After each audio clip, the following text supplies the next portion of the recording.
நமக்கு ஒரு விருப்பம் இருக்கு, என்ன குறிச்சு என்னுடைய பிள்ளை என்ன நினைக்குது, என்னுடைய ஃப்ரெண்ட் என்ன நினைக்கிறான், ஒரு விருப்பம் ஒன்று இருக்கும்.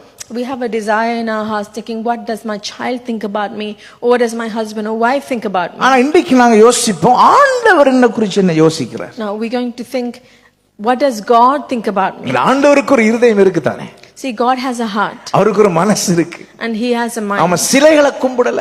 We're not worshipping statues. உயிருள்ள அப்பாவை கும்பிடுறோம், வணங்குகின்றோம். We're worshipping a living Father. அவருக்கு உணர்வுகள் இருக்கிறது. And he has feelings. அவருக்கு நினைவுகள் இருக்கிறது. He has thoughts. அவருக்குள்ள எமோஷன் இருக்கின்றது. He has emotions within அவருக்குள்ள him. லவ் இருக்கின்றது. He has love within him. அவருக்குள்ள இரக்கங்கள் இருக்கின்றது. He has mercies. அவருக்குள்ள மனதுருக்கங்கள் He has இருக்கின்றது. compassion in him. அவர் நம்மை குறித்து யோசிக்கின்றார். And he thinks about us. அவருக்கு சிந்தனை இருக்கின்றது. He has thoughts. நம்மை குறித்து, உங்களை குறித்து, என்னை குறித்து இயேசப்பா என்ன யோசிக்கின்றார் என்பதை அறிய ஆவலாய் இருக்க வேண்டும். We need to be eager to know what Jesus thinks about me and you. இந்த இடத்திலே வாசித்த வசனமானது ஆண்டவர் இஸ்ரவேலை குறித்து என்ன யோசிக்கிறார் என்பதை அவருடைய உள்ளத்திலிருந்து சொல்லி இருக்கின்றார். So this verse that we looked at, it's talking about what does God think about Israel, and he has revealed that here. நம்முடைய ஆண்டவராகிய இயேசு கிறிஸ்துவுக்கு இஸ்ரவேலராக இருக்கலாம், இலங்கையராக இருக்கலாம், இங்கிலாந்தா இருக்கலாம், எல்லாருமே அவருடைய பிள்ளைகள். Whether it's Israelis or Sri Lankans or people of Britain, they all want to God. அவர் படைக்கிற பொழுது தேசங்களை படைக்கவில்லை. God didn't create nations. ஆண்டவர் மனிதனை படைத்தார். God created man. அவருடைய பிள்ளைகளை படைத்தார். He created his children. எல்லோரையும் ஒரே விதமாய் நேசிக்கிற ஒரே ஒரு தெய்வம் இயேசு கிறிஸ்து மாத்திரமே. Jesus Christ is the only God who loves everyone equally. இயேசு கிறிஸ்து மதங்களை உருவாக்க வரவில்லை. Jesus didn't come to create religions. மனிதர்களை, பிள்ளைகளை உருவாக்கினார். He created children. அவர் பக்தர்களை அவர் உருவாக்கவில்லை. God didn't create devotees. அவர் சொந்த பிள்ளைகளை அவர் படைத்தார். He created his own children. அவருடைய உள்ளத்தில் இருந்து அவர் உருவாக்கினார். From within him he created us. அவர் தன்னுடைய பிள்ளைகளை குறித்து ஒரு நினைவு வைத்திருக்கிறார். Now he has thoughts about his children. அருமையான தேவஜனமே, இந்த இஸ்ரவேல் ஜனங்கள் எத்தனையோ ஆயிரம் தடவைகள் அவர்கள் தவறினார்கள். Children of Israel, they slipped away thousands of times. ஆண்டவர் எத்தனையோ நன்மைகளை அவர்களுக்கு செய்திருந்தும் அவர்கள் நன்றி இல்லாதவர்களாய் மறந்து போனார்கள். Even though God did many good things to them, they were ungrateful. ஆண்டவர் எத்தனையோ வல்லமையான ஆச்சரியமான காரியங்களை அவர்களுக்கு செய்து காட்டியிருந்தும் அந்நிய தேவர்களை வழிபட்டார்கள். Even though God showed marvelous and wonderful miracles to them, they chose to worship a foreign god. இஸ்ரவேல் ஜனங்கள் ஆண்டவருடைய இருதயத்தை அதிகம் தடவைகள் உடைத்தார்கள். People of Israel broke the heart of God many times. ஆண்டவருடைய உள்ளத்தை நொறுக்கினார்கள். They broke the heart of God. இஸ்ரவேல் ஜனங்கள் ஆண்டவருக்கு வேதனை உண்டாக்கினார்கள். They upset God. இஸ்ரவேல் ஜனங்கள் ஆண்டவர் உள்ளத்திலே பெரிதான ஒரு ஏக்கத்தை உருவாக்கினார்கள். They brought such a pain in the heart of God. அப்படி இருக்கிற பொழுது ஆண்டவர் இந்த வார்த்தையை சொல்லுகின்றார். So in that time God says these words. எப்ராயிமே, நான் உன்னை எப்படி கைவிடுவேன்? How can I give you up, O Ephraim? இந்த எப்ராயிம் என்ற இடத்துல உங்களுடைய பேரை போடுங்க. So just put instead of Ephraim, put your name. வாசிக்கிற உங்களுடைய பேரை போட்டு வாசிங்க. So when you read that, put your name. அப்பதான் அது உங்களுக்கு கனெக்ட் ஆகும். Then only it will connect with you. நான் சொல்லுகிற என்னுடைய பேரை உங்களுடைய பேரை நீங்க சொல்லுங்க. When I say your name, my name, say your name. கமலே, நான் உன்னை எப்படி கைவிடுவேன்? Sarah, how can I give you up? சொல்லுங்க, சொல்லி பாருங்க. Say that and see. அப்பதான் அது அந்த அன்பு வழங்கும் உங்களுக்கு. Then only you will know the love behind it. இது ஆண்டவர் உங்களை குறித்து யோசிக்கிறார். This is the thought about you in God. இயேசப்பா உங்களை குறித்து யோசிக்கிறார். This is what God thinks about you. இந்த இடத்துல யாராவது லைவ்ல அருமையான பிள்ளைகள் பார்த்து கொண்டிருப்பீங்கன்னு If சொல்லுங்க. there's anyone watching live here, ஆண்டவர் உங்களை நேசிக்கிறார் என்பதை புரிந்து கொள்ளுங்கள். understand that God loves you. நீங்கள் ஆண்டவரை விட்டு அதிக தூரம் போயிருக்கலாம். Maybe you've gone far from God. உலகத்திலேயே மகா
புரிந்து கொள்ள, நம்முடைய ஆண்டவர் உங்களை சில வேளைகளிலே ஆண்டவர் உங்களை ஒழுங்குபடுத்துவார்.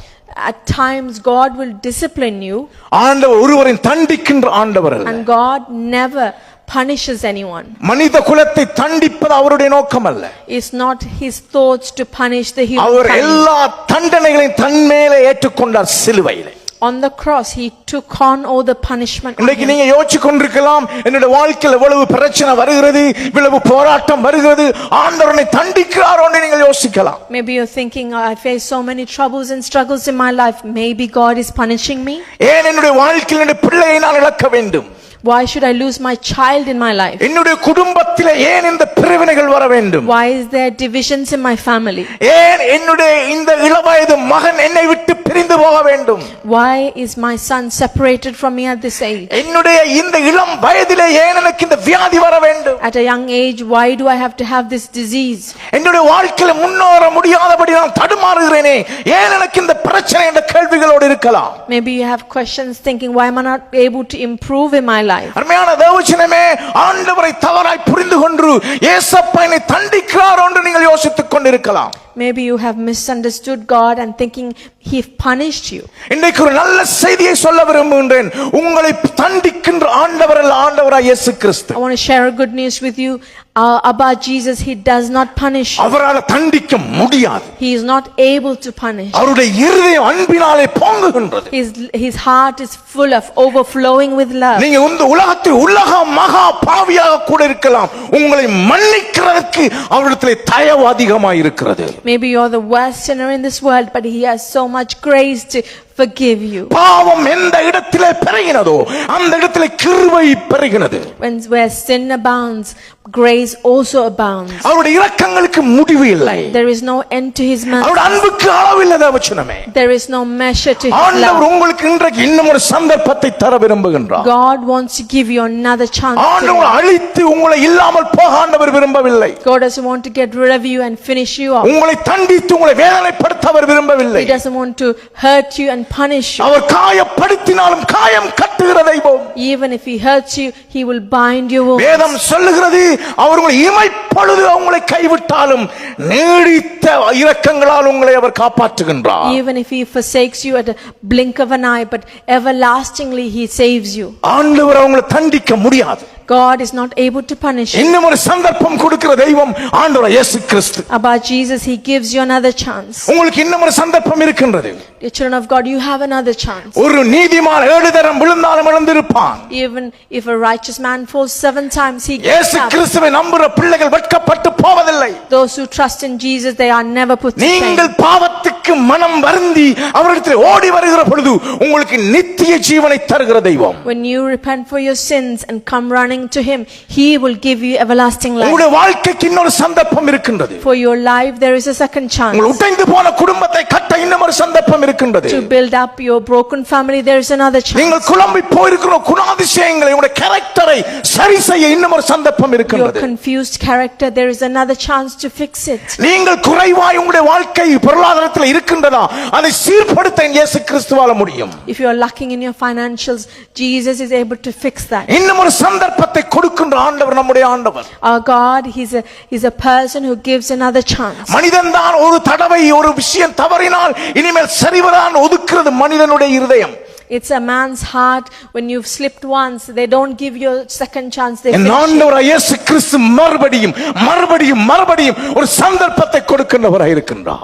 About Jesus, he gives you a second chance again and again. ஒரு தகப்பன் ஒரு தாய் பிள்ளைக்கு இறங்குவது போல நமக்கு இறங்குகிற தெய்வம் ஆண்டவராகிய இயேசு கிறிஸ்து. Like a father and mother has compassion on the child, likewise Jesus has compassion நம்மை on us. தண்டித்து வேதனைப்படுத்துவதனுடைய இருதயத்தின் நோக்கம் அல்ல. His heart's thought are not to punish us. அவர் சொல்லுகிறார் 9வது வசனத்தை பாருங்க, என் உக்கிர கோபத்தின்படியே செய்ய மாட்டேன். He says, I will not destroy you with my burning anger. எப்ராயிமை அழிக்கும்படிக்கு திரும்ப மாட்டேன். I will not again destroy Ephraim. ஏனென்றால் நான் மனுஷன் அல்ல. Because I'm not a man. நான் தேவனாய் இருக்கின்றேன் என்று தெய்வம் சொல்லுகிறார். And God is saying, I'm God and not man. நாகையால் பட்டணத்துக்கு விரோதமா வரேன், உங்களுக்கு விரோதமா ஆண்டவர் இல்ல தேவச்சனமே. Dear children of God, God is not against you. நிறைய பேர் நினைக்கிறாங்க ஏசப்பா எனக்கு விரோதமா இருக்கிறார். Many people think Jesus is against me. நான் செய்த பாவத்தினால என்னோட தவறுகளினால ஏசப்பா against எல்லாவற்றையும் செய்றான்னு நாங்க யோசிக்கிறோம். Some of us think because of the sin that I did, Jesus is against me. ஆண்டவர் எனக்கு விரோதமா வந்தா நான் சாம்பல் ஆயிடுவேன். If God comes against me, I will become ashes. இதுவரைக்கும் சாம்பலாக உயிரோடு இருக்கிறேனா அவருடைய சுத்த கிருபை. Until now I am still alive and not in ashes. நாம் நிற்பது நிர்மூலமாகாமல் இருப்பது, காலையிலே எழுவது, மாலையிலே படுக்க போவது, வருவது எல்லாமே அவருடைய கிருபை. I'm still standing and not consumed. I'm waking up in the morning and returning home in the evening because of his great mercies. Still you have another opportunity. இன்னொரு தடவை ஒரு சந்தர்ப்பம் உங்களுக்கு இருக்கிறது. எத்தனை பேர் விசுவாசிக்கிறீங்க? How many of you believe that? இன்னும் ஒரு சந்தர்ப்பம் இருக்கின்றது. We have a second chance. இன்னும் ஒரு சந்தர்ப்பம் இருக்கின்றது. We have a second chance. சந்தர்ப்ப சூழ்நிலை இதுக்கு உதவி செய்ய வேண்டிய அவசியம் இல்லை. Circumstances does not need to help. உங்களுடைய வயசு போயிட்டே என்று சொல்லி உங்களுடைய வயசினாலே நீங்கள் எந்த உதவியை நீங்கள் செய்ய வேண்டிய அவசியம் இல்லை. Just because you're aging, your age doesn't need to help. உங்களுடைய வேலை இல்லாமல் போய்விட்டதே என்று சொல்லி நீங்கள் கவலைப்பட வேண்டிய அவசியம் இல்லை. You don't need to think I'm jobless. ஒன்றுமே இல்லாமல் போனாலும் எல்லாவற்றிலும் இருந்து மறுபடியும் உருவாக்க தெய்வமால் கூடும். Even when you don't have anything, God can create things again. முடியாது என்று சொல்லுகிற ஒரு காரியம் நம்முடைய தேவனுடைய சரித்திரத்திலே கிடையாது. There is no unable or impossible in the history of God. எல்லாம் முடிந்தது என்று நீங்கள் யோசித்துக் கொண்டிருக்கலாம். எல்லாவற்றையும் மறுபடியும் தொடங்கி வைக்க என் தெய்வமாய் இயேசு கிறிஸ்துவால் முடியும். Maybe you're thinking everything is finished, but Jesus can restart or create everything. ஆதாம் ஏவாளை ஆண்டவர் அழகாக ஏதேன் தோட்டத்திலே படைத்து வைத்தார். God created Adam and Eve beautifully in the garden of Eden. பிசாசின் தந்திரத்தினாலே அவர்கள் பாவத்திலே விழுந்தார்கள். Because of the cunning plan of Satan, they fell into sin. அவர்கள் செய்த தவறை மூடுவதற்கு இலைகளினாலே உடையை உண்டு பண்ணினார்கள். To cover up their sin, they stitched fig leaves to cover themselves. அது நிரந்தரம் அல்ல. It wasn't permanent. ஒரு காரியத்தை சொல்லுகிறேன். I tell you one thing. Human solution, it's not a permanent solution. மனுஷர்களுடைய தீர்வு நிரந்தரமான தீர்வு அல்ல. ஆண்டவர் வந்தார். God came. ஒரு மிருகத்தை அடித்து ஒரு தோலினால் உடைய உண்டு பண்ணினார். He killed an animal and took the skin of the animal and made clothes for them. God gave Adam and Eve second chance. இயேசுப்பா ஆதாமுக்கும் ஏவாளுக்கும் இன்னொரு சந்தர்ப்பம், இரண்டாவது ஒரு சந்தர்ப்பத்தை கொடுத்தார். With a permanent solution. நிரந்தரமான தீர்வு. அதான் நம்முடைய ஆண்டவர். This is our God. ஆண்டவர் நினைச்சிருந்த ஆதாம் ஏவாளை கொன்றுக்கலாம். And if God wanted, he could have killed Adam and Eve. Hallelujah. ஒரு விஷயத்தை புரிஞ்சுக்கொள்ளுங்க. Understand one thing. ஆண்டவர் உங்களை இந்த உலகத்துல வச்சிருக்கிறார். God's put you on this earth. அவர் ஒரு பிளானோட வச்சிருக்கிறார். With a plan. உங்களுக்கு ஒரு விஷன், உங்களுக்கு கொண்டு ஒரு சொல்லி ஒரு கோல், ஒரு டார்கெட் உங்களுக்கு இருக்கு. ஆண்டவர் வச்சிருக்கிறார், ஒரு திட்டத்தை வச்சிருக்கிறார். There is a plan, purpose, aim and a goal for you. அதை நீங்க செய்யாம ஆண்டவர் அலைன்மென்ட்க்கு வராம நீங்க ஸ்லோவா ஆறீங்க அல்லது நீங்க பேக் போறீங்கன்னு வெச்சுக்கொள்ளுங்க. Say you're not coming into that alignment, or you're slowing down, or you're going back. ஆண்டவர் இன்னொரு ஆளை வச்சு அதை ரீப்ளேஸ் பண்ண மாட்டார். God will not put another person there to replace you. ஆண்டவர் மறுபடியும் உங்களுக்கு சந்தர்ப்பத்தை தந்துட்டே இருப்பார். God will keep on giving you a second chance. That is my God. இதுதான் என்னுடைய தெய்வம். நீங்க தான். You are you. You are unique. நீங்கள் தனித்துவம் வாய்ந்தவர்கள். ஒரு கம்பெனில நீங்க வேலை சரியில்லை செய்யணும், உங்களை வெளியில போட்டு இன்னொருவன் எடுப்பான். If you work in a company, they will sack you and bring another person and replace you. God never God of replacement. ஆண்டவர் திரும்பவுமாய் ரிப்ளேஸ் பண்ணுகிற தெய்வம் அல்ல. He will rebuild. திரும்பவுமாய் கட்டுவார் அவர். Our God is God of rebuild. திரும்பவுமாய் கட்டுகிற தெய்வம் அவர். மறுபடியும் உருவாக்குவார். He will create again. He will restart again. திரும்பவுமாய் ஆரம்பிப்பார். Hallelujah. எத்தனை நம்புறீங்க? Amen. ரீப்ளேஸ் பண்ண மாட்டார். He will not replace. He needs you. அவருக்கு நீங்கள் தேவை.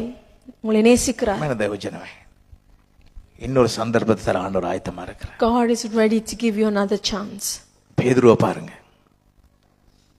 ஆண்டவர் 3.5 வருஷம் அவரோட நெருக்கம் அந்யோன்யமா இருந்து பழகினார். See Peter, God was mingling with them with closeness for 3.5 years. ஒரு சந்தர்ப்பம் வந்தது, ஆண்டவர் மறுதலிச்சிட்டார் பேதுரு. There was a chance and Peter denied Jesus. அந்த பேதுருவை தூக்கி போட்டு இன்னொருவனை கொண்டறல. God didn't just throw away Peter and bring another person on the scene. மறுபடியும் வந்தார். He came again. பேதுருவே, என்னை நேசிக்கிறாயான்னு கேட்டார். He called Peter and said, Peter, do you love me? Second chance. He gave him a second chance. Still you have another opportunity. உங்களுக்கு இன்னும் இன்னொரு சந்தர்ப்பம் இருக்கிறது. பாவம் செய்துட்டான், நீ சரியில்லாதவன், நீ பலவீனமானவன், என்ன மறுதலிச்சிட்டான், ஆண்டவர் உங்களை தூக்கி போடுற ஆண்டவர் அல்ல. God doesn't throw you away saying because you're weak, you've sinned and you've fallen again. உங்களை மறுபடியும் கட்டுவார். He will rebuild you இன்னும் ஒரு again. சந்தர்ப்பத்தை ஆயத்தமா இருக்கிறார். He is ready to give you a second chance. Hallelujah. Amen. சிலுவையில ஏசப்பாவோட இன்னும் ஒரு கள்வனும் சேர்ந்து தொங்கினான். In the cross there was a thief that was hanging with Jesus.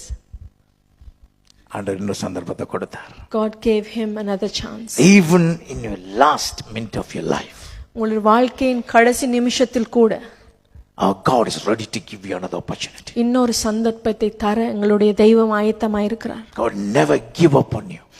உங்களிடத்துல give up பண்ணுகிற தெய்வம் அல்ல. ஒரு நாளும் ஆண்டவர் சோர்ந்து போக மாட்டார். God doesn't discouraged. He will try until you get to the alignment. திரும்பவுமாய் நீங்க அந்த அலைன்மென்ட்டுக்குள்ள வரும் வரை அவர் முயற்சி செய்வார். இரண்டாவது சான்ஸ் இல்ல, மூன்றாவது இல்ல, 1000 தடவைகள் உங்களுக்கு சந்தர்ப்பத்தை தர என் தெய்வம் ஆயத்தமா இருக்கிறார். Not just for second or third chance, but thousands of chances He's ready to give. young children சொல்றேன். To the young ones I say this. This is not the end of your life. உங்கள் வாழ்க்கையின் முடிவு இது அல்ல. You have another opportunity. இன்னொரு சந்தர்ப்பம் உங்களுக்கு இருக்கிறது. ஏதேன் தோட்டத்தில் ஆதாம் ஏவாள் செய்த அந்த தவறினாலே உலகம் பாவத்தில் விழுந்தது. Because of the mistake that was made in the Garden of Eden, the world fell into sin. ஆண்டவர் சிலுவையில் இன்னொரு சந்தர்ப்பத்தை கொடுத்தார். At the cross, God gave another chance. அந்த blame எல்லாம் அவர் ஏற்றுக்கொண்டார். He took on the blame on himself. எல்லா தண்டனையும் அவர் ஏற்றுக்கொண்டார். He took on the punishment. முழு மனித குலத்துக்கும் இன்னும் ஒரு சந்தர்ப்பத்தை கொடுத்தார். The whole mankind He gave another chance. இன்றைக்கு ஒரு மனிதன் நரகத்துக்கு போறான்னு சொன்னா அது ஆண்டவருடைய விருப்பம் அல்ல. And if a man is going to hell today and this is not the will of God. மனிதனுடைய தெரிவு, அவருடைய choice. It was the choice of that person.